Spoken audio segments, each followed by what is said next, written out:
Hello everyone, welcome to Sanmarga classes. ಬೆಳೆಯ ಉತ್ಪಾದನೆ ಮತ್ತು ನಿರ್ವಹಣೆ ಪಾಠದ 29ನೇ ಪ್ರಶ್ನೆ. ಹನಿ ವ್ಯವಸ್ಥೆಯು ಉತ್ತಮ ನೀರಾವರಿ ಎಂದು ಪರಿಗಣಿಸಲಾಗುತ್ತದೆ ಹೇಗೆ? ವೈಜ್ಞಾನಿಕವಾಗಿ ಸಮರ್ಥಿಸಿ ಅಂತ ಹೇಳಿದ್ದಾರೆ. ಹನಿ ನೀರಾವರಿ ವ್ಯವಸ್ಥೆ ಹೆಸರೇ ಹೇಳ್ತಾ ಇರುವಂತೆ ನೀರಾವರಿ ವ್ಯವಸ್ಥೆ ಹನಿ ಹನಿಯಾಗಿ ನೀರು ಬೀಳುವಂತದ್ದು. ಅದನ್ನ ಹನಿ ನೀರಾವರಿ ವ್ಯವಸ್ಥೆ ಅಂತ ಕರಿತೀವಿ. ಇದು ಉತ್ತಮ ನೀರಾವರಿ ವಿಧಾನ ಅಂತ ಕರೀತಾರೆ. ಯಾಕೆ? ವೈಜ್ಞಾನಿಕವಾಗಿ ಸಮರ್ಥಿಸ್ಲಿಕ್ಕೆ ಹೇಳಿದ್ರು. ಈ ವಿಧಾನ ಏನಾಗ್ತದೆ? ನೀರು ಹನಿ ಈ ಬೇರುಗಳ ಬಳಿ ಬೀಳುವುದರಿಂದ, ನೀರು ಡ್ರಾಪ್ ವೈಸ್ ಹನಿ ಹನಿಯಾಗಿ ಬೇರುಗಳ ಬಳಿ ಬೀಳುವುದರಿಂದ ನೀರು ವ್ಯರ್ಥವಾಗುವುದಿಲ್ಲ.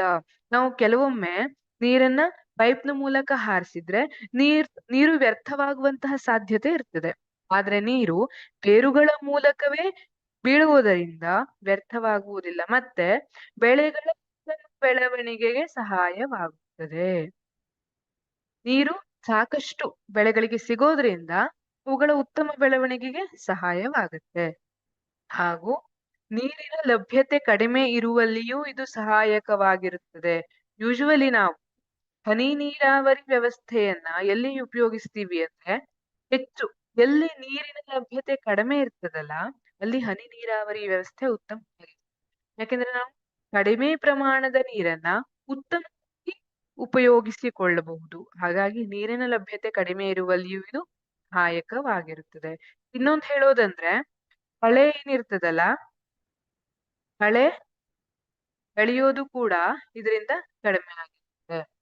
ಕಳೆಯನ್ನ ಈಗ ನೋಡಿ, ಕಳೆ ಯಾವಾಗ ಜಾಸ್ತಿ ಬೆಳೀತದೆ? ಹೆಚ್ಚಿನ ನೀರು ಸಿಕ್ಕಿದಾಗ ಕಳೆ ಜಾಸ್ತಿ ಬೆಳೀತದೆ. ಈಗ ಹನಿ ನೀರಾವರಿಯಿಂದ ನೀರೇ ಕಡಿಮೆ ಸಿಗ್ತಾ ಇದೆ, ಅವಾಗ ಕಳೆ ಬೆಳೆಯುವ ಪ್ರಮಾಣ ಕೂಡ ಕಡಿಮೆ ಆಗ್ತದೆ. ಕಳೆ ಬೆಳೆಯುವ ಪ್ರಮಾಣ ಕಡಿಮೆ ಆಗ್ತದೆ